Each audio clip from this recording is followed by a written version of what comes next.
Fala, turma.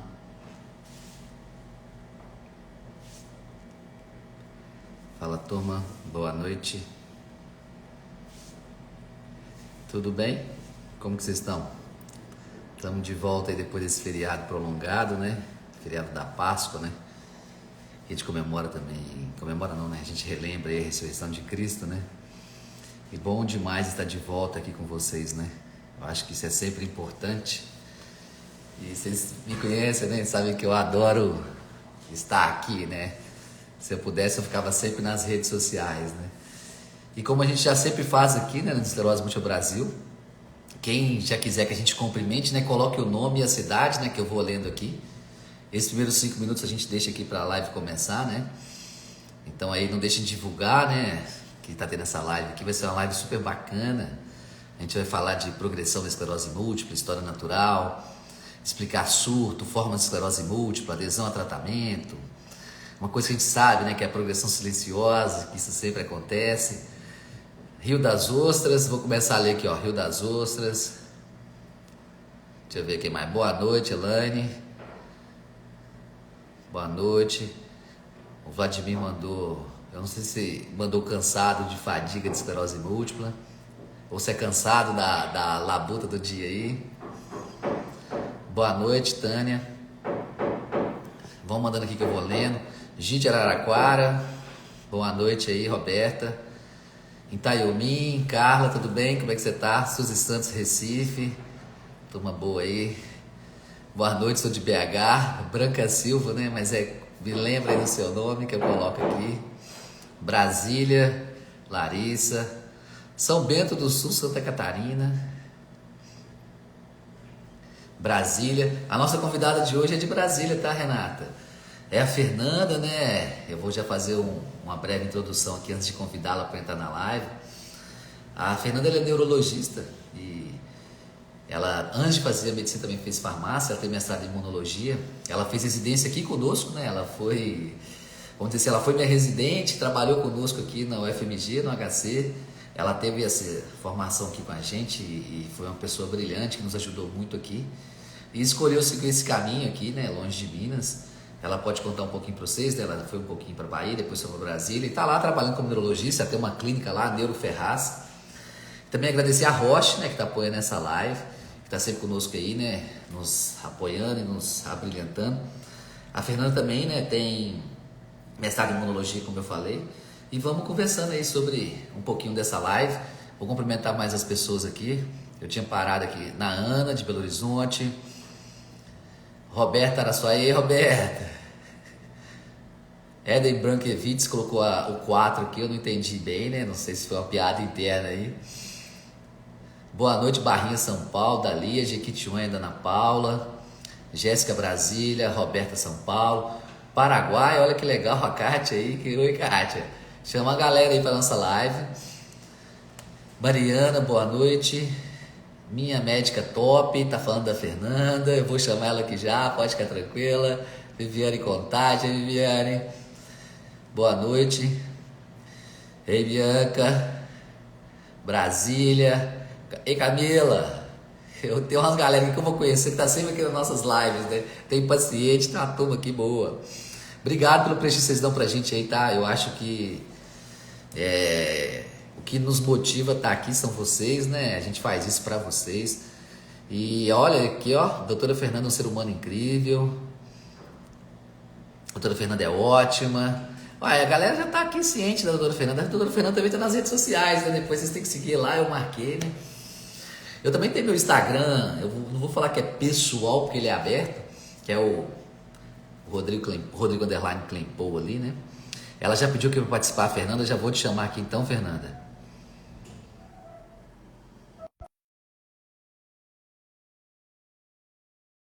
Tá entrando aí já?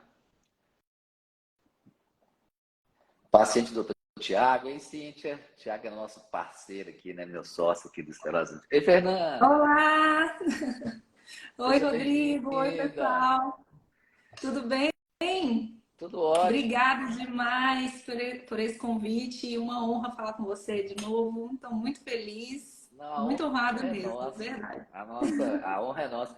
Você esteve aqui conosco, né, em Belo Horizonte, aqui no FMG, e abrilhantou aqui o serviço. Isso é muito bom. Eu estava falando, né, que você está aí. Quer falar um pouco da sua clínica, aí, do seu consultório, um pouquinho de você? Eu já te apresentei, assim, você deve ter acompanhado aí, né? Uhum, Uma- E obrigada. aí? Então, depois que eu terminei a residência lá, eu voltei para minha cidade, lá em Vitória da Conquista, né, para ficar lá perto dos meus pais.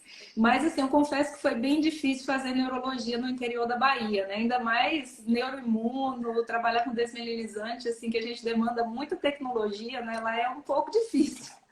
Aí eu recebi um convite para vir para cá, né? Vim com a cara e com a coragem e com seus conselhos também.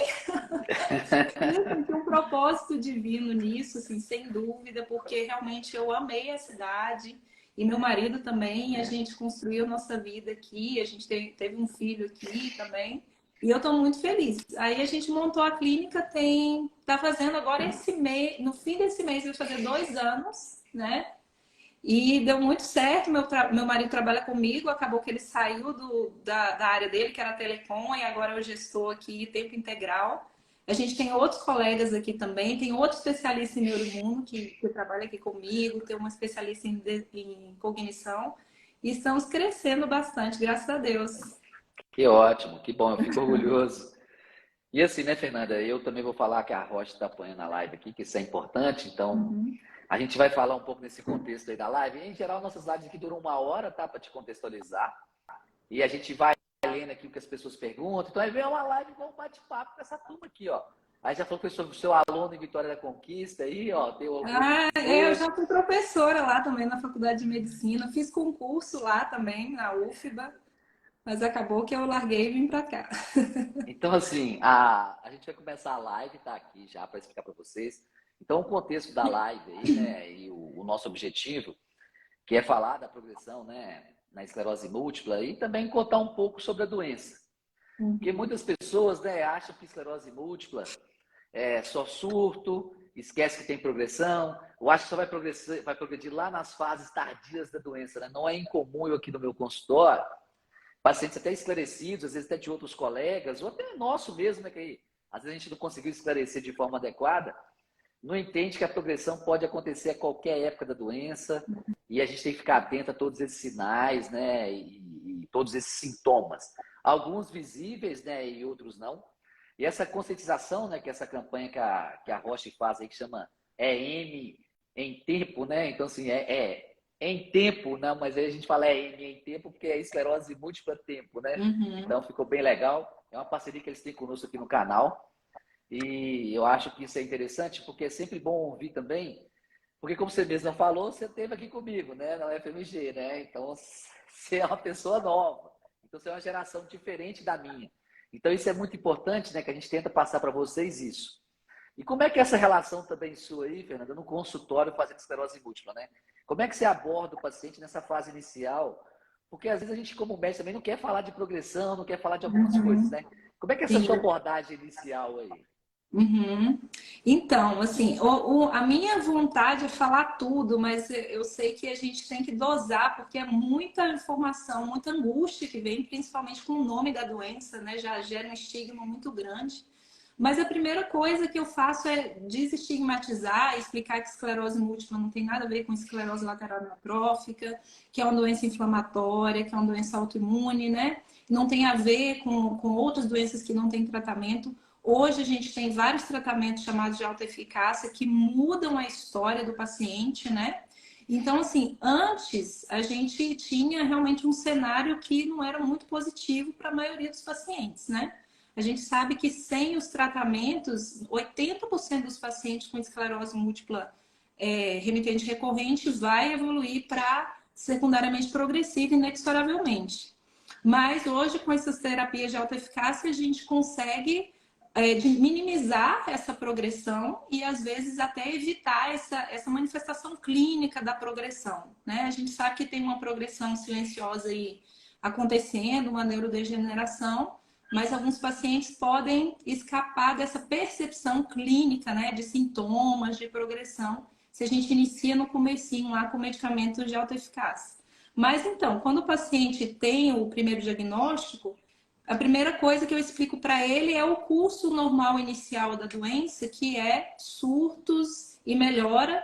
Essa melhora pode ser, essa recuperação pode ser completa ou não, né? A gente vai falar um pouquinho mais para frente sobre isso. E esse curso inicial pode durar um tempo variável, bem variável, de 6 até 10, 15 anos, nessa coisa de surto e melhora total ou parcial. Depende de uma série de fatores, depende da idade da pessoa, depende do sexo, depende do momento que houve esse diagnóstico, depende de comorbidades, estilo de vida. Tudo isso vai interferir em quanto tempo essa fase de surto e progressão vai durar. E assim, o surto é importante a gente falar o que é, né? Esclarecer bem isso também, a gente já fala na primeira consulta, que o surto é um sintoma neurológico novo, né? Uma perda de função neurológica, embaçamento na visão, uma dormência no braço, uma fraqueza no lado do corpo, que dure pelo menos 24 horas. E o paciente não pode estar com sintomas de infecção, né? Não pode estar com febre, não pode estar com diagnóstico de infecção, porque isso pode gerar um sintoma parecido com surto, mas não é surto. Você, só te interrompendo um pouco, Não, pode e falar.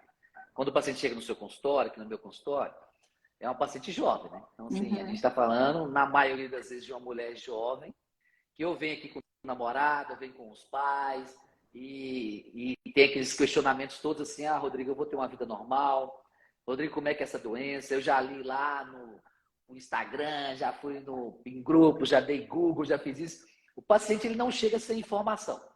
E uma coisa que eu noto muito é que o paciente vai no Instagram, vai em muitas coisas, e ele fica ali. E você falou assim, olha, esclerose múltipla remitente recorrente. Então, quando a gente fala do curso da doença esclerose múltipla, a gente está falando ali, né, clinicamente, de progressão de sintomas, independente de surto. A gente está falando de surto, a gente está falando de pioras na ressonância magnética, desde pior a gente chama de dano focal, né, que é a própria lesão ali que acontece relacionada ao surto, como um dano difuso, que são as lesões silenciosas, e de outros marcadores. Mas ele ainda quer saber o tipo de esclerose múltipla que ele tem. Quando a gente fala o tipo, né, que foi essa classificação, né, esclerose múltipla remitente recorrente, secundariamente progressiva e primariamente progressiva, a gente sabe que todas essas fases acontecem em todas as formas de esclerose múltipla. Mas fala um pouquinho para nós aí, para quem está nos vendo aqui, para quem está nos acompanhando, define assim, o que é cada uma, na Uhum. linguagem deles aí no seu dia a dia do Sim, consultório. sim. Então, 85% das pessoas que têm esclerose múltipla vão ter a forma que a gente chama remitente recorrente ou surto-remissão. Que é isso que eu estava explicando, né? A pessoa vai ter sintomas neurológicos que duram pelo menos 24 horas, que surgem de forma rápida, aguda, aí, em horas e dias, duram um tempo, melhoram completamente ou melhoram quase que completamente e vão ficar nessa fase aí por um certo tempo. Uma parte dessas pessoas vai evoluir para o que a gente chama de esclerose múltipla secundariamente progressiva, que é quando a pessoa começa a notar que ela tem piora de algumas funções neurológicas, só que isso geralmente é percebido de forma retrospectiva. Quando ela pensa assim, 6 meses atrás, um ano atrás, eu corria no parque, né? E agora eu não consigo mais. Eu consigo só dar um trote, eu já fico meio cansado. Ou eu caminhava vários quarteirões para ir ao trabalho, agora eu não consigo mais, eu tenho que parar. Ou a pessoa começa a notar que ela está desatenta, precisa anotar tudo, precisa anotar os recados, porque isso aí indica uma progressão dos sintomas cognitivos. Essa fase, né, a gente chama de esclerose múltipla secundariamente progressiva, que, como eu tinha falado, né, hoje com os tratamentos de alta eficácia, um percentual menor de pacientes notam essa progressão, né, clinicamente, assim, começam a perceber isso, mas as estatísticas variam em relação ao percentual que vai evoluir para isso. Assim, eu já vi palestras falando lá de profissionais que estão atuando aí na Europa, né? Falando que cerca de 40 a 20% dos pacientes deles que estão iniciando com drogas de alta eficácia na fase remitente recorrente evoluem para secundariamente progressiva aí depois de 10 a 20 anos, né? E a terceira forma, que é a forma mais rara da esclerose múltipla, que acomete mais ou menos 15% das pessoas, é a forma primariamente progressiva, que desde o início da doença a pessoa vai ter um curso de sintomas semelhantes à secundariamente progressiva. Desde o início, ela sempre nota que ela está piorando um pouquinho. Seja a força, seja a cognição, o controle da bexiga, por exemplo, né? Ela vai percebendo o equilíbrio, sempre vai piorando devagarzinho. Nessa forma, tem alguns pacientes até que notam sintomas parecidos com surto, e aí a gente até tenta pulsoterapia, mas o paciente nunca volta para o basal dele. Ele sempre fica com uma sequela de sintomas ali residuais nessa forma da doença. Uma coisa, né, que a gente, dando continuidade ao que você falou, eu vou tentar explicar aqui, né, para quem está na nossa audiência aí, que é o que você está falando, né? Quando a gente fala assim, ah, você tem esclerose múltipla remitente recorrente, aí fica na cabeça do paciente assim, ah, então a minha doença vai ser só se eu tiver surto e só se eu tiver piora da ressonância magnética. Ah, Rodrigo, então eu já quero fazer uma ressonância magnética nova daqui 6 meses, daqui 12 meses. Então, o que eu tento passar para eles aqui, né, Fernanda, e eu acredito que você também, é que eu tento explicar para eles, assim, eu até desenho na minha mesa aqui, né? Minha mesa ela é de madeira e tem uma tampa de vidro e eu fico A minha também, desenhando nela. a Em minha vez também, é de, em desse jeito. vez de escrever no papel, eu escrevo na Sim, mesa, né? Então, assim, eu então, também. o que que eu acho importante, assim? Eu vou tentar usar uns termos aqui para quem está nos assistindo, que a gente chama de surto, que do inglês é relapse, né? A gente tem lá uma outra terminologia que chama RAW, R-A-W, e PIRA, P-I-R-A. E para quem está nos ouvindo, deixa eu tentar esclarecer para vocês. Esquece um pouquinho esclerose multirremitente recorrente, esquece um pouquinho esclerose multirremitente progressiva, secundaramente progressiva e as outras formas. Quem tem esclerose múltipla pode acontecer progressão desde o início. A diferença é a intensidade. Então, quando a gente faz uma linha de gráfico, o surto é como se fizesse assim e já voltasse para cá. E se ele voltar completamente para o normal, a gente chama só de relapse, né, que é o R. Se tiver o surto, piorou, e não recuperar completamente, ficar com uma incapacidade, a gente chama de SRAW, né, que é o ROL, né, que é uma piora, é um surto relacionado a uma piora. Mas pode acontecer, gente, uma linha que vai fazendo assim, ó, lentamente, que a gente chama de PIRA, né, que é PIRA, que é uma terminologia do inglês, que é uma progressão independente do surto. Então, às vezes, o paciente, né, são pessoas muito inteligentes, estudiosas, então, que acompanham a nossa live, então, sempre na internet, eles aprendem sobre a doença, né? Que eles têm um crescimento sobre deles. Então, ah, Rodrigo, eu não vou, não, porque eu estou de boa, não estou tendo surto, eu mesmo fiz o meu pedido de ressonância aqui, consegui, li o laudo, não tem nada. Mas a gente precisa de mostrar para eles formas de analisar, né? Seja 25 Foot Walk Test, seja o EDSS, seja neurofilamento, seja outros marcadores. A própria ressonância, né, com dano difuso, a gente vê ali no MTC, ou lesões, né, de atrofia cerebral, black hole, atrofia cortical, atrofia de corpo caloso. Como é que você faz isso, sabe? Porque isso não é tão fácil, né, Fernanda? Porque a consulta já é longa, aí você tem que fazer o teste da marcha, faz o 9-pin-hole. Às vezes você já acha que o braço dele está ótimo, vai fazer o teste do 9 pinos, daí a velocidade não está boa. Você põe ele para andar ali 7,62 m, não está bom. Como é que é aí essa abordagem aí? E mostra para o nosso paciente isso, né? Como é que é essa necessidade também. Só te Então, interromper um Rodrigo, minuto. Ô, Jaque, não tem uma piora mesmo que muito lentamente não, tá? Eu sabia que essa pergunta ia acontecer, mas nós vamos falar dela daqui a pouquinho. Aí, Fernando, se você quiser falar, a gente consegue ter um controle daquilo que a gente mensura, tá? Então, a gente consegue ter um controle sim. Então, não quer dizer que piora. Nós estamos falando de uma pessoa sem tratamento ou não tratar de forma adequada. Só para deixar claro isso aqui. que a gente vai chegar lá na frente sobre essa questão da importância do tratamento, né? Mas assim, Rodrigo, eu às vezes, assim, dependendo do grau de curiosidade do paciente, eu até desenho mais ou menos de maneira bem simplificada o que está acontecendo realmente no cérebro, nesse processo inflamatório, nesse processo neurodegenerativo. Porque hoje o conhecimento avançou tanto que a gente já entende alguns mecanismos que explicam essa evolução clínica que você ilustrou aí, né? A gente sabe que na fase mais inicial ali da esclerose múltipla na remitente recorrente, que é quando realmente os medicamentos fazem diferença para esse futuro do paciente, né? A gente tem o que a gente chama de barreira hematoencefálica, que é como se fosse uma membrana, né, que separa o sangue do cérebro, né? Nessa fase, essa barreira, por conta da inflamação, ela está toda furada assim, né?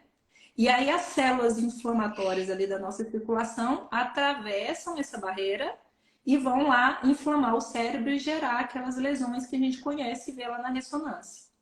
Só que a gente sabe que isso não acontece só das células atravessarem. Essas células vão se instalar ali e com o passar do tempo, essa barreira ela vai se fechando mesmo. E na fase secundariamente progressiva, essa piora é mais independente dessa passagem das células inflamatórias do sangue para dentro do cérebro. A gente sabe que lá dentro do cérebro, as células vão se ativando, vão gerando esses danos crônicos que vão gerando a neurodegeneração. Então, não só o neurônio ele vai ficar desencapado, o fiozinho vai perder a mielina, mas ele vai ficar frágil e vai começar a perder a parte interna dele, que a gente chama de axônio, né? Quando ele começa a perder essa parte interna, é que realmente a progressão ela vai se instalando de maneira mais definitiva e aí o paciente pode começar a sentir os sintomas clínicos dessa progressão, né? Que aí é o que o Rodrigo estava explicando. Então, quando eu tenho um surto, que eu tenho essa piora relacionada ao surto, entrou célula inflamatória, gerou uma lesão nova, ou inflamou uma lesão antiga, e aí o paciente piorou ali e não voltou para o basal, porque aquela inflamação chegou a gerar um dano no axônio. E a outra forma de progressão, que o Rodrigo falou que é esse PIRA, que é essa progressão independente dos surtos, está associada a esse processo interno do cérebro, que é independente dessa inflamação que passa do sangue para o cérebro e vai gerando essa neurodegeneração crônica. E assim, a gente ainda não tem medicamentos super eficazes para esse processo que já está instalado lá no cérebro, né? Tem uma forma que até o Rodrigo, seu xará Tomás lá do Einstein, fala muito, é assim, uma vez que a doença está compartimentada, a gente já perdeu o time, né? A gente já perdeu o tempo de intervir de uma forma mais efetiva para evitar essa progressão clínica, os sintomas da progressão no futuro. Mas aí você tinha me. Eu tô falando demais, né? Você não pode me cortar, viu? Não, fica tranquila. Aí você tinha me perguntado sobre como é que é na prática, né, para a gente tentar rastrear a progressão. Essa é uma pergunta que eu tenho recebido com uma certa frequência pelos pacientes, porque os pacientes estão estudando, né? E assim, graças a Deus o conhecimento está acessível. E a gente tem uma página maravilhosa como a tua, que é a melhor página para mim, para informação do paciente. E aí, eles trazem essa pergunta: como é que a gente vai saber que eu estou progredindo ou não? Então, no consultório, a gente consegue fazer algumas medidas que já estão padronizadas para os pacientes com esclerose múltipla, que é esse teste dos 9 pinos, né, para testar a coordenação motora fina dos membros superiores, o teste da marcha para avaliar a membro inferior, testes cognitivos também, que podem ser feitos tanto pelo neurologista ou encaminhar para um neuropsicólogo. Por enquanto, eu estou encaminhando para um neuropsicólogo, mas eu estou já tentando trazer uma neuropsicóloga para cá também, para a gente ter essa avaliação, né? E hoje, com a tecnologia, a gente tem a ressonância, que o Rodrigo citou, tem um monte de imagens lá bem legais que hoje, com as ressonâncias 3 Tesla, a ressonância mais avançada, a gente consegue avaliar esses sinais de progressão.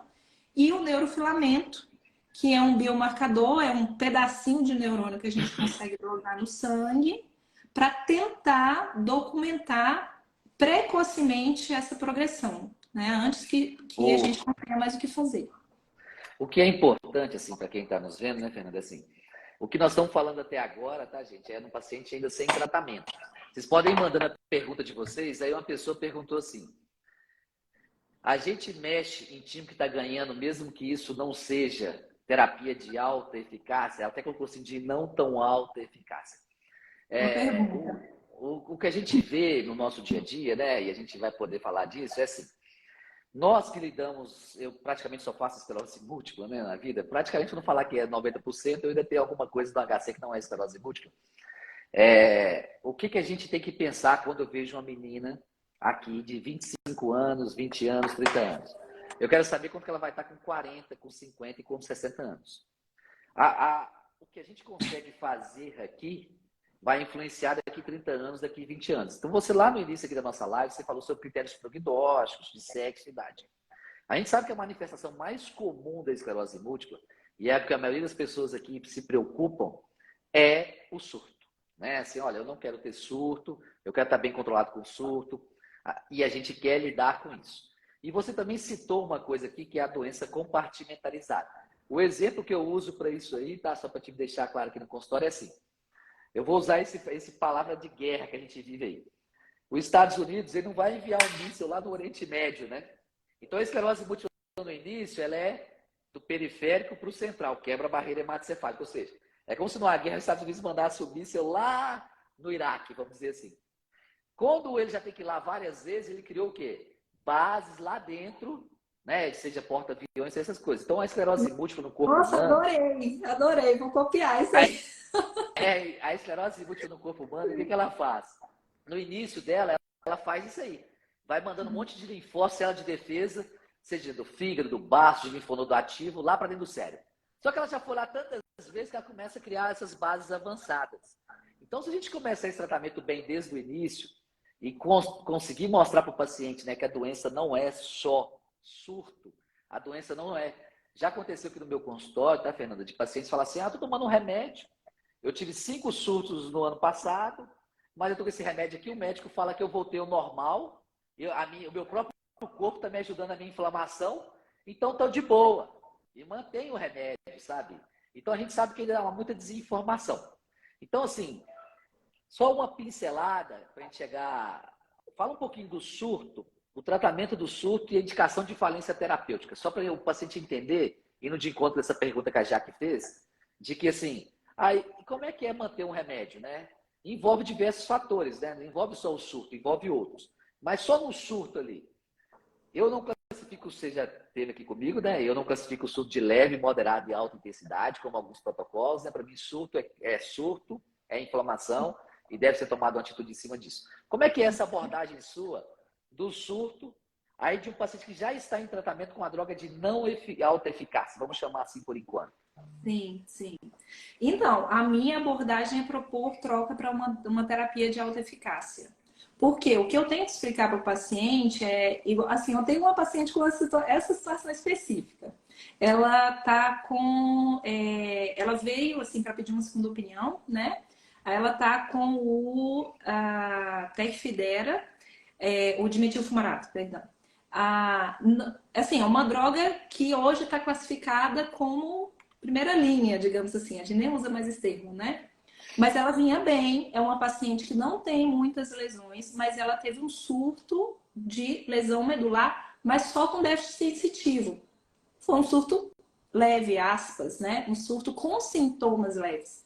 Mas é o que eu tentei explicar para ela. Se essa lesão, como a medula é um cabo bem fininho assim, onde passam várias vias de sensibilidade, de coordenação de movimento, de controle de bexiga, intestino, eu expliquei para ela, se essa sua lesãozinha que passou aqui, que é no fiozinho do tato, fosse um pouquinho mais para cá, no fiozinho do movimento, você estaria com um lado fraco. E aí você ia achar que era muito grave, né? Mas ela achou que era leve porque foi um sintoma sensitivo e melhorou com pulsoterapia. Eu propus uma troca. Fiz até dosagem de neurofilamento, que veio normal. Mas ela ainda está com receio dessa troca, mas ela já está ciente. É tanto que, assim, toda consulta ela vem assim e quer saber como é que está o quadro clínico, sintomas e tudo mais. A minha tendência nesse contexto é propor uma troca. Mas assim, Rodrigo, acho que a gente tem que deixar claro que isso é uma decisão muito individualizada, porque não envolve só a questão de se é um medicamento de alta eficácia ou não, né? Também tem a questão dos riscos associados ao medicamento de alta eficácia, do estilo de vida daquela pessoa, se aquela pessoa ainda quer engravidar, o que ela quer fazer. Então, isso é uma discussão que é individual do paciente com o médico que está acompanhando a pessoa, tá? Então, assim, esse exemplo que a gente está dando aqui não quer dizer que você tem que ir lá para o seu médico e falar, eu quero trocar o remédio, porque o meu remédio é fraco. Assim, isso é muito individual, né? Mas a minha tendência, assim, como eu vim da sua escola também, é sempre ser agressiva, né? Já que você já citou, né, só para deixar claro aqui essa resposta da Jaque, ela fez algumas outras. Eu troco todos, tá? Uhum. Eu só uso remédio de alta eficácia, quero deixar isso bem claro aqui para não citar tratamento. E a Jaque fez uma pergunta aqui, até vou responder para ela algumas coisas aqui. Os surtos medulares, 25, quando o paciente tem uma lesão na ressonância magnética na medula, 25% pode ser assintomática, tá, Jaque? Com relação ao cérebro, os locais mais comuns de ter lesão é no nervo óptico e no tronco cerebral e cerebelo. Então, naquela parte superior ali que a gente chama de hemisférios cerebrais, né, para vocês entenderem melhor, eu até acho que eu tenho um cérebro aqui em algum lugar, essa parte dá menos sintoma focal. Mas é ali que acontece o declínio cognitivo, a progressão acontece muito nessa parte ali, que tem aquele... As pessoas falam que é um céu estrelado, eu não uso esse termo não, tá? Então aí pode acontecer lesões no cérebro, que são assintomáticas. Então, a localização dessa lesão, o padrão dessa lesão, eles são muito importantes para nós. E uma coisa que eu noto sempre no meu dia a dia aqui, de tratamento, de terapia, é que hoje o paciente com esclerose múltipla ele já chega no consultório aqui com muita informação, né? E ele sempre traz alguns exemplos de artistas, sejam brasileiros ou não brasileiros, de filmes, de documentários, sobre as dúvidas deles. Então, o que eu queria que você passasse para eles aqui é assim, quando você vai escolher uma terapêutica, vamos esquecer a alta eficácia ou baixa eficácia. Eu já entendi, nós já sabemos, eu te conheço muito bem, que você também é da linha da alta eficácia, né, de tratar bem no início, que cérebro é tempo. Você leva em consideração a via, né, a posologia, se o paciente é de capital ou de interior, centro de difusão. O que são os critérios que você analisa? Que você falou assim, olha, a decisão é compartilhada, é assim que a gente faz, né? Você lembra da gente aqui na FMG? A gente compartilha com todos. O que você, Fernanda, pensa na hora de falar assim, olha, eu já estou na prateleira da alta eficácia. O que é importante num tratamento, assim, né? Sem citar o nome aí do remédio, alguma coisa assim. O que é para você, Fernanda? Que todo mundo quer ouvir a sua opinião aqui, sabe, Fernanda? Que aqui é igual se a gente estivesse batendo um papo com essa galera aí. Isso. Não tem problema colocar minha opinião. Assim, minha opinião realmente é sempre priorizar as terapias de alta eficácia, né? E assim, eu uso aqui a minha mesa, a minha mesa de vidro também e vou desenhando até assim como é que é a posologia de cada medicamento, até em algumas situações eu explico um pouco para o paciente até o mecanismo desse medicamento, porque hoje a gente tem várias opções nessa prateleira e a gente sabe que tem medicamentos ali, por exemplo, que podem proporcionar um reset no sistema imunológico, né? Que a gente chama de terapias de reconstituição imunológica, né? Só que, assim, em particular, ela pode fazer esse reset. A gente sabe que a maioria dos pacientes vai ter uma estabilidade por muito tempo, mas a gente fica um pouco no escuro do que vai acontecer no futuro.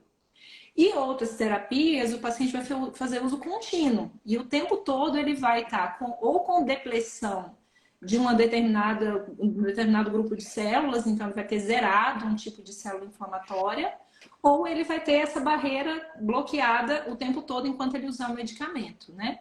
Então, essas terapias, elas trazem uma certa segurança no sentido de que o paciente sempre vai estar usando aquilo ali, né? Então, se é um paciente que desde o início a gente já vê que tem critérios de mau prognóstico, sinais que apontam para a gente que esse paciente tem maior risco de evoluir com progressão mais precocemente, eu vou priorizar uma terapia que tem estudos mostrando que pode ter efeito nessa progressão e também o paciente vai usar sempre, né? Eu vou dar um exemplo de um paciente que, sem falar medicamento, mas um paciente que eu decidi desde o início uma terapia pensando nessa questão de progressão. O paciente abriu o diagnóstico com 46 anos. Primeiro surto, né? E foi um surto com lesão de medula. Tinha poucas lesões na ressonância do encéfalo, mas tinha lesão no tronco, que a gente sabe, tronco e cerebelo, que é essa parte aqui que está aqui nessa parte de trás, mais baixa do encéfalo, né? São critérios que a gente chama de mau prognóstico para o futuro. E foi um paciente que não teve recuperação completa do surto, né? Apesar dele ter recuperado quase 100% a função da força da mão, ele ainda ficou com déficit sensitivo, ele perdeu uma certa coordenação motora, ele toca violão, né? Apesar de ser um hobby, mas ele toca violão. Então, pensando no futuro dele, eu falei, olha, você está com 40 e poucos anos, a sua neuroplasticidade não é a mesma de um paciente de 20 e poucos anos. Que tem essa questão também, é um conceito importante da gente entender, né? Essa progressão silenciosa, ela fica muito tempo silenciosa enquanto a pessoa tem neuroplasticidade, ela tem uma capacidade de recuperar aqueles danos ou se adaptar àqueles danos sem sentir os sintomas, né? E a gente sabe que o paciente com mais de 40 anos tem menos neuroplasticidade pela própria idade, né? E aí, desde o início, eu já propus para ele. Eu falei, ó, tem várias opções, né, que a gente pode acessar pelo convênio, etc. Mas a minha proposta para você é essa. Se a gente puder conseguir, até às vezes precisa judicializar e tudo, mas a gente corre atrás disso, porque, na minha opinião, isso aqui vai fazer diferença para o seu futuro, né?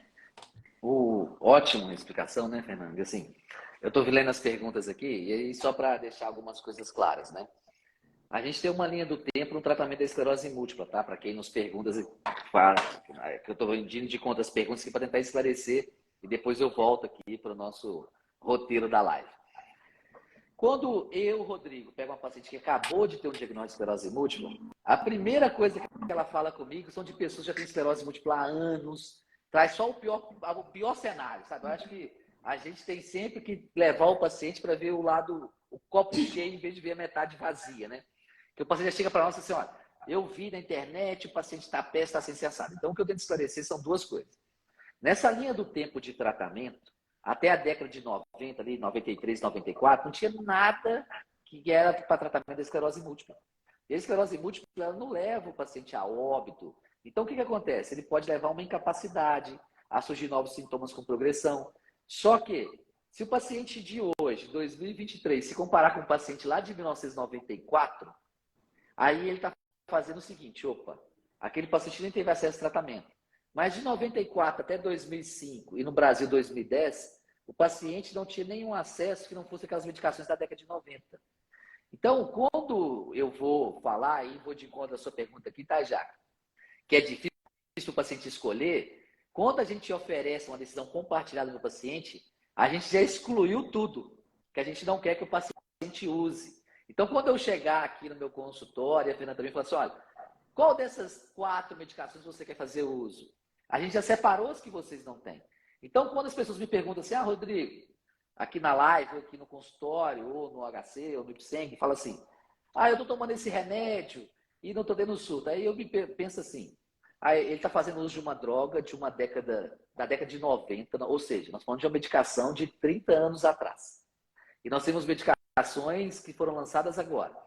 Então, eu não sei se eu, Rodrigo, quando fosse tratar esse paciente, eu teria esse tipo de escolha. Eu não sei se o Vanessa vai ficar gravada, tá? Pode ficar tranquila. Eu não te respondi ainda, mas estou te respondendo agora.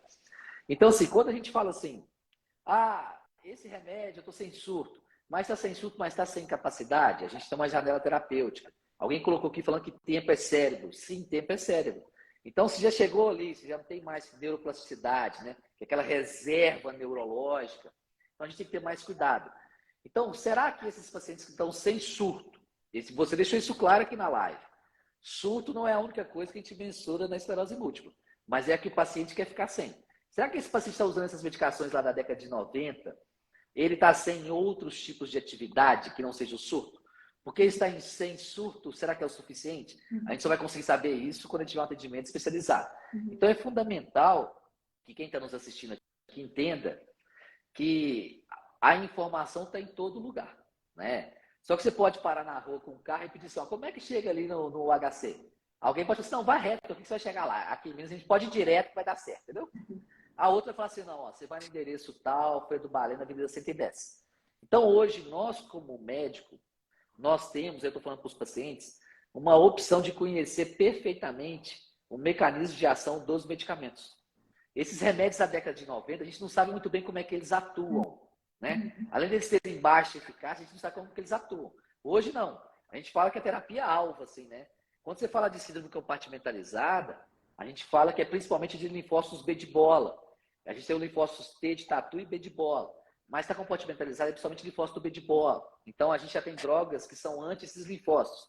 Então, essas escolhas, gente, a gente quer deixar claro para vocês, tanto a Fernanda quanto eu, que somos especialistas em esclerose múltipla, a gente faz muito baseado no mecanismo de ação do paciente, na janela terapêutica, que está relacionada ao EDSS, está relacionada à reserva cognitiva. Então, é super importante que vocês entendam isso, para quando vocês assistirem uma live nossa aqui, com o intuito de esclarecer todos vocês, que vocês chegam aqui amanhã para mim, comigo mesmo aqui no consultório, e falem assim, amanhã é o dia do HC também. Nó, Rodrigo, eu vi sua live, você nunca me falou isso, você nunca teve isso, nunca teve aquilo. Então, assim, é para vocês levarem e tirarem as dúvidas. O médico especialista, ele não fica preocupado se o paciente é questionador, ele não fica preocupado se o paciente não está, foi no outro médico, ouviu uma opinião, assistiu uma live. Vocês têm que entender que nós estamos tratando vidas. A gente não está tratando de esclerose múltipla, nós estamos tratando um ser humano que chama Rodrigo, que chama Fernanda, que chama Ana, que chama Jaqueline, que chama Bruna, que chama Ana, Altiva. Então, assim, a gente está tratando uma pessoa. Então, às vezes você chega para mim e fala assim, Rodrigo, eu estou tomando esse remédio, estou achando esclerose múltipla. Agora, eu fui no médico tal. Mas você não me falou nada que foi no médico tal. Então, assim, às vezes ele tem outros problemas, né, Fernanda? E tudo isso está relacionado à adesão. Então, quando a gente conversa sobre adesão ao tratamento, uma coisa que me incomoda é que o Brasil ele tem esse perfil continental. O SUS libera muitas moléculas e hoje o plano de saúde também libera um monte de tratamento, né? Molécula é tratamento, tá, gente? Desculpa ter usado esse termo. Então, o SUS libera muito remédio e o plano de saúde também libera muito tratamento. A gente tem algumas coisas, né, que nos prendem, né? Tipo assim, ó, eu tenho que seguir esse caminho, tenho que cumprir esses etapas para ter o remédio. No seu paciente aí, você oferece para ele o melhor remédio antes de chegar. Você escolhe aquilo que você quer dar e só depois você descobre se ele tem alguma coisa que está prejudicando o tratamento dele, ou se o plano negou, ou se o SUS não vai dar, ou você já só segue aquela cartilha ali cartesiana do protocolo do SUS ou da ANS. Como é que é isso a conduta? Não, aqui em Brasília a gente tem uma situação privilegiada, sabe, Rodrigo? Assim, primeiro que no SUS, por mais que já o PCDT já deu uma melhorada boa, né? Mas quando é um paciente SUS que vem aqui no consultório particular, a minha receita vale lá e ela passa por avaliação por um neurologista que tem conhecimento da esclerose múltipla e como é muito conectado, assim, os neurologistas são muito conectados com o centro de referência do Hospital de Base, que é o Dr. Ronaldo, né, que é excelente, super atualizado. Então, já existe uma cultura de aceitar a indicação de terapia de alta eficácia, mesmo que o paciente não esteja exatamente naqueles critérios que estão escritos lá no PCDT, né? Só que a gente está tendo muita dificuldade com aquele paciente que ou tem a primariamente progressiva, e a gente sabe que só tem uma terapia para isso, e aí no SUS essa terapia não está disponível, tem que judicializar. Então tem paciente que perdeu, inclusive, o direito, assim, tinha já conseguido, e aí mudanças jurídicas aí tiraram esse direito. E para um paciente que falhou aquela terapia ou tem contraindicação aquela terapia que está prevista lá no PCDT e tem indicação de fazer uso dessa terapia que não está no PCDT e não tem uma outra opção mais segura e eficaz para ele. Então, essa dificuldade a gente tem no SUS. No privado, aqui já é bem mais fácil, porque além de a gente ter mais opções na DUT, que é o documento que rege esse acesso aí nos convênios, aqui em Brasília, em particular, a gente tem acesso a advogados. No caso, assim, eu indico mesmo uma advogada que eu conheço, que eu não tenho nenhum conflito de interesse com ela, mas eu indico pela experiência que ela tem. Assim, o marido dela tem esclerose múltipla e ela acabou entrando nesse conhecimento aí por conta do marido dela e por uma história pessoal dela, e ela acabou se especializando só nisso. Então, assim, ela já sabe os caminhos, ela já sabe quais são as varas, né? Que tem um juiz que tem um perfil mais de ser a favor do paciente. Então, quando a gente não consegue, pede para o convênio não aceita o que o médico está propondo, a gente tem essa facilidade, se a pessoa tiver condição, de investir na judicialização. Infelizmente, aqui no Brasil, a gente tem que ir por esses caminhos, mas, assim, é o que tem que ser feito, porque hoje a gente sabe que é uma doença agressiva, né? A gente vê, até assim, é importante que, como os pacientes sabem das histórias desses pacientes famosos que estão aí com tantas sequelas e sofrendo tanto, né? A gente sabe que pode mudar a história das pessoas e impedir que elas cheguem nesse ponto, né? Ô, Fernando, só rapidinho, né, para ir de encontro ao que você falou, o que a gente nota, né, assim, a gente já vai para as perguntas, então quem quiser deixando as perguntas aqui, é assim, hoje o paciente com esclerose múltipla, tá, gente, para quem está nos acompanhando aqui, o que que a gente tem que ter? Um diagnóstico precoce, um tratamento precoce, e eu costumo falar que esclerose múltipla é assim, você tem que escolher a melhor droga desde o início.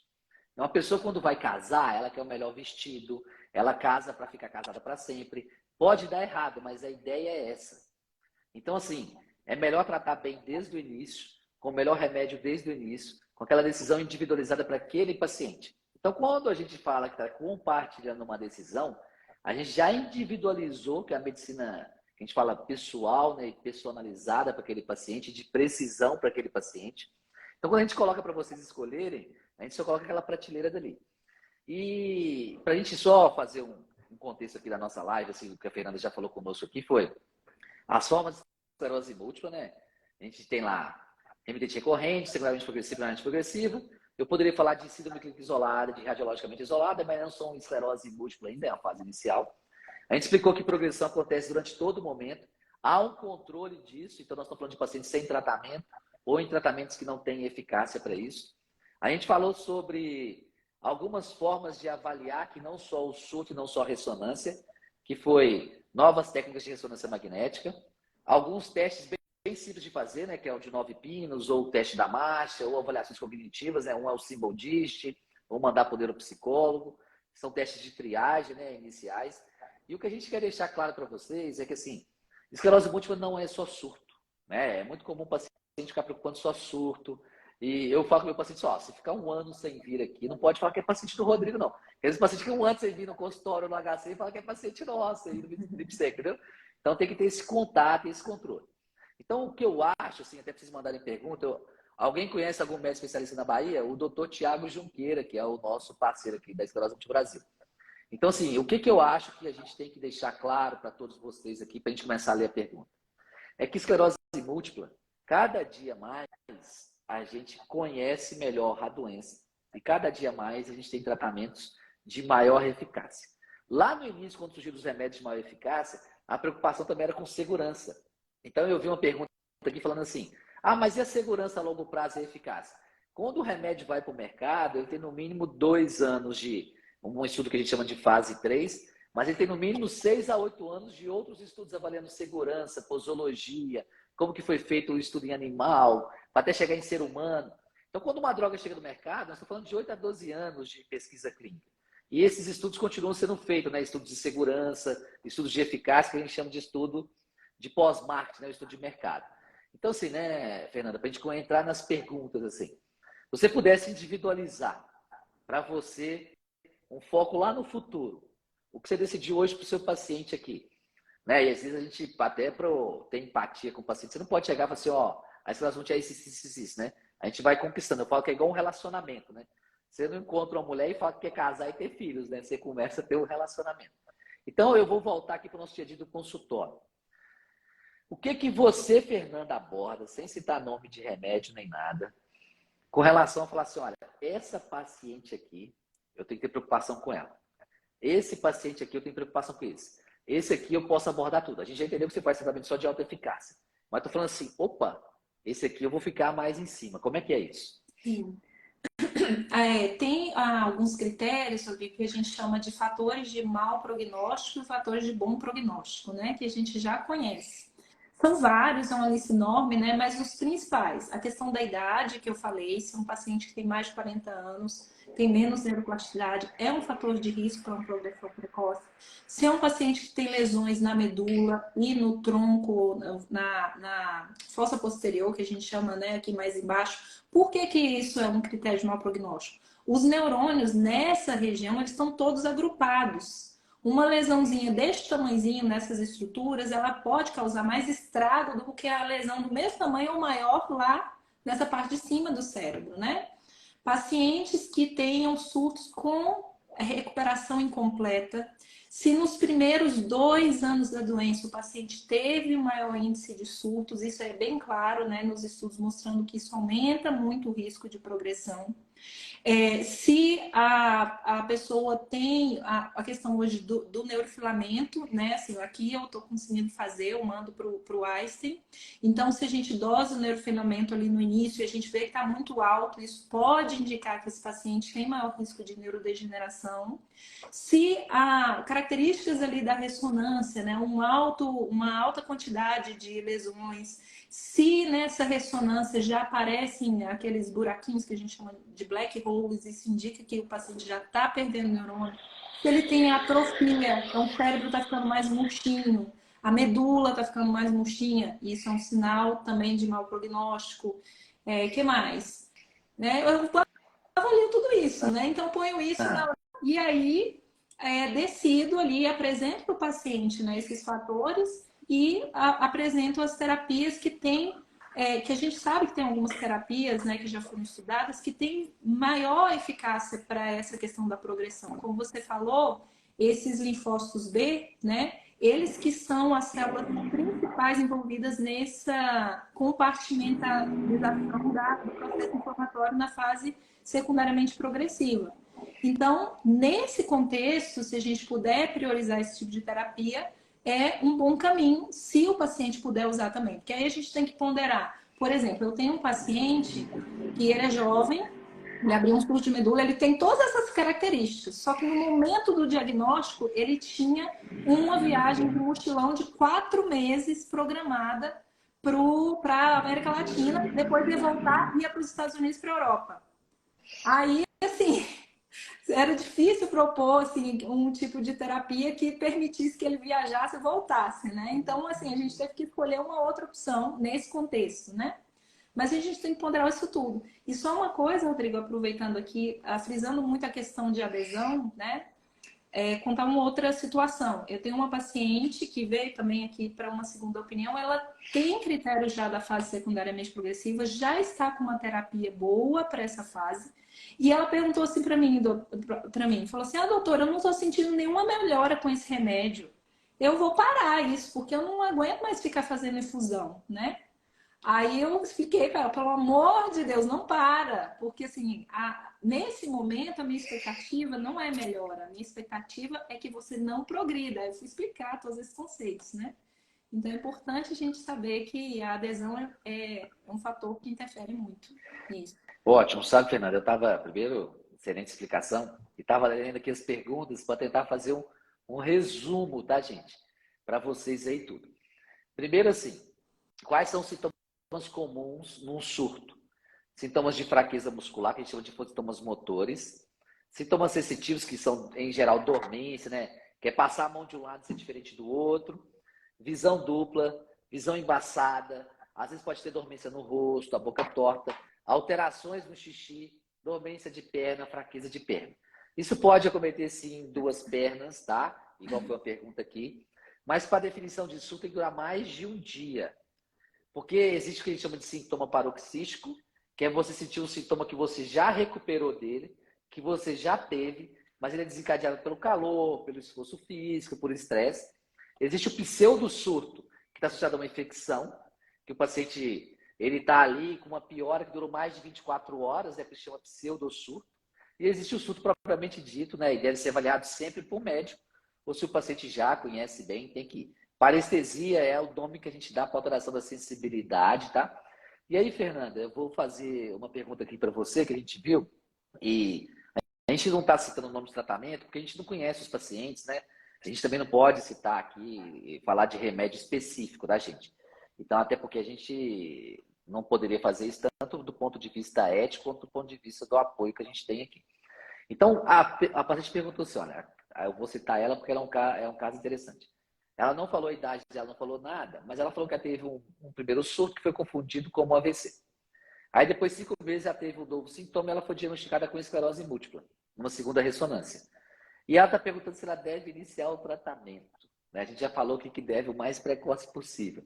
Mas você falou de critérios prognósticos, então lesão na ponte. Então fala aí um pouquinho, responde aí para ela como deve ser, tá? Para a Kátia Figueiredo. E eu vou ler aqui mais perguntas. Já fechou o diagnóstico, ela está em dúvida se deve Iniciar o tratamento. tratamento? Nossa, já para ontem. Para ontem. Se fechou o diagnóstico de esclerose múltipla, tem que buscar o início do tratamento o mais rápido possível.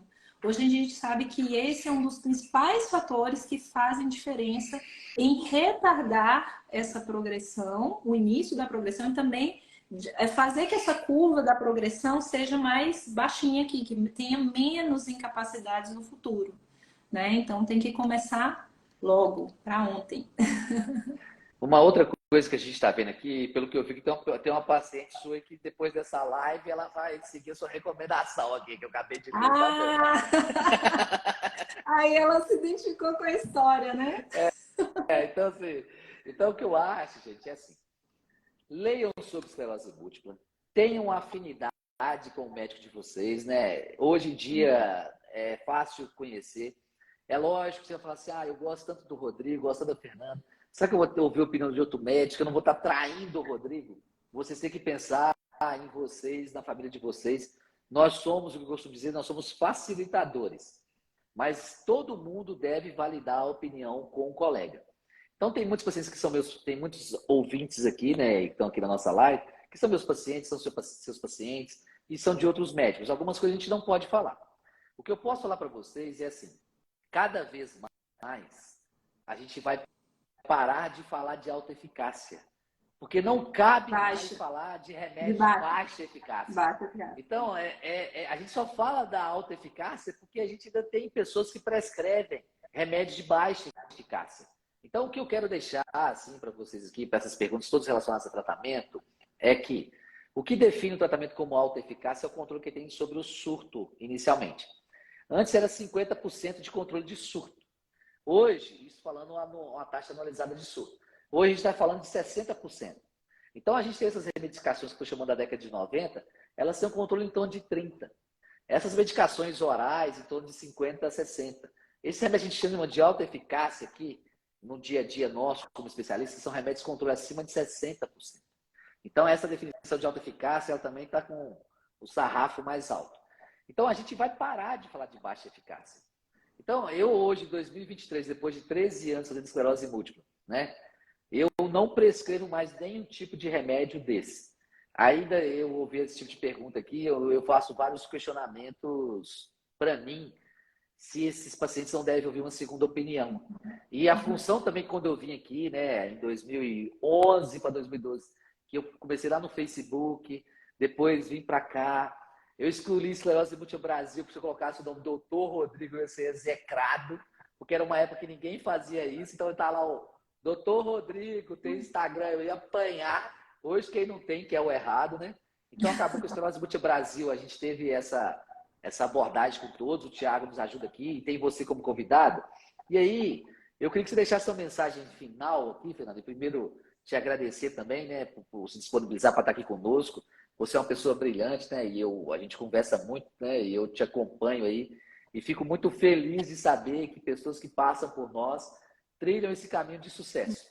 A esclerose múltipla é uma doença rara do Brasil, muita gente que faz fellow conosco, faz coisas conosco de neuroimunologia, às vezes não trilham um caminho porque não estão no grande centro, ou tem poucos pacientes. Mas você aí seguiu a trilha, né? Você passou por esses primeiros momentos, mas está aí firme e forte. Qual que é essa mensagem?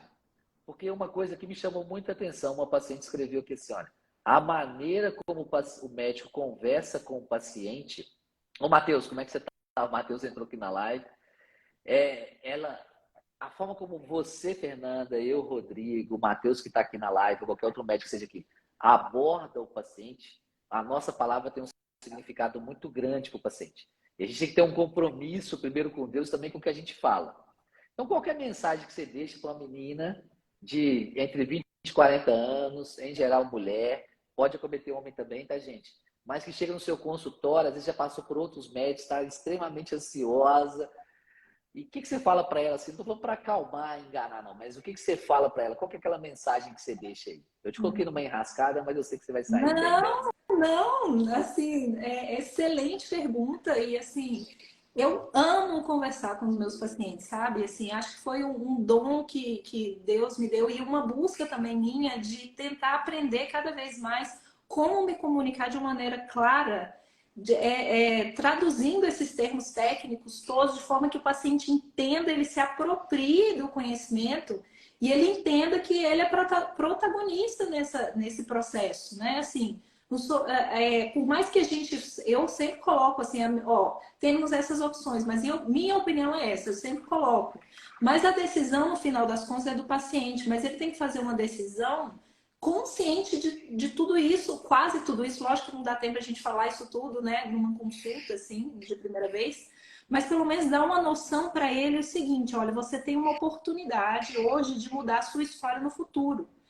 Então, assim, é só aproveitando, não sei se vai dar tempo, mas a gente já conhece os conceitos hoje de CIS e RIS, né? CIS, que é aquela síndrome clínica isolada, que é quando ainda não tem critério definitivo de esclerose múltipla, mas já tem indicação de tratamento para que não vire esclerose múltipla. Então, a gente tem uma prevenção de esclerose múltipla para um caso super precoce.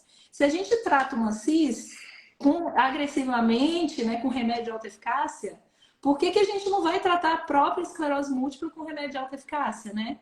Então, assim, a mensagem é essa: tem que tratar agressivamente, porque imagina um AVC, você fica paralisado, você corre para o hospital desesperado, você quer aceitar tudo que eles mandaram você fazer para você voltar a recuperar a sua função. A esclerose múltipla, ela faz isso de maneira lenta, mas a gente tem a oportunidade de reverter esse processo, né? Então é isso.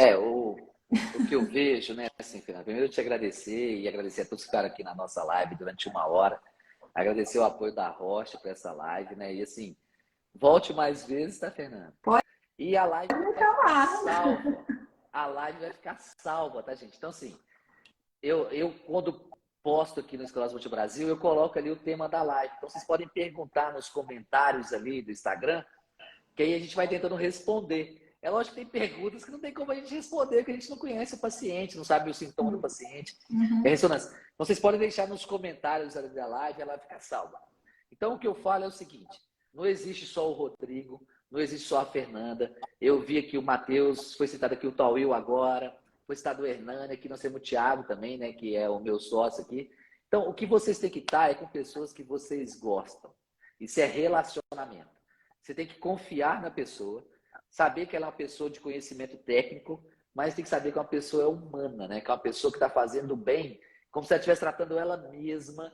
Eu não falo nem ela mesma, né? Porque tem filho, é como se você tratando um filho, né? Então eu falo assim, é como se você estivesse tratando o seu próprio filho. Então o que eu quero deixar para todos vocês é um agradecimento, sabe, Fernanda? Você é uma pessoa brilhante, né? A gente já teve a oportunidade de conversar várias vezes, né? Algumas vezes eu tive a oportunidade de ser seu mentor, vamos dizer assim, então eu te agradeço por isso também, pela confiança. Continua sendo. Agradeço a Roche. E assim, agradeço a todos vocês que ficaram conosco aqui nessa 1 hora de live. E parabéns a todos. Eu acho que buscar o conhecimento também é importante, porque nós estamos aqui dedicando o nosso tempo, né, para estar com vocês. A Fernanda tem um filho, eu tenho 2 filhos, né? Então acho que isso é o mais importante. A todos vocês, ó, um beijão, Fernanda, brigadão. Bianca aí, Eu a que turma toda, agradeço. obrigado aí, a Eu Rocha. agradeço, de coração. Fiquem com Deus, um grande Tchau, gente. abraço. Obrigada. Tchauzinho, gente. Tchau.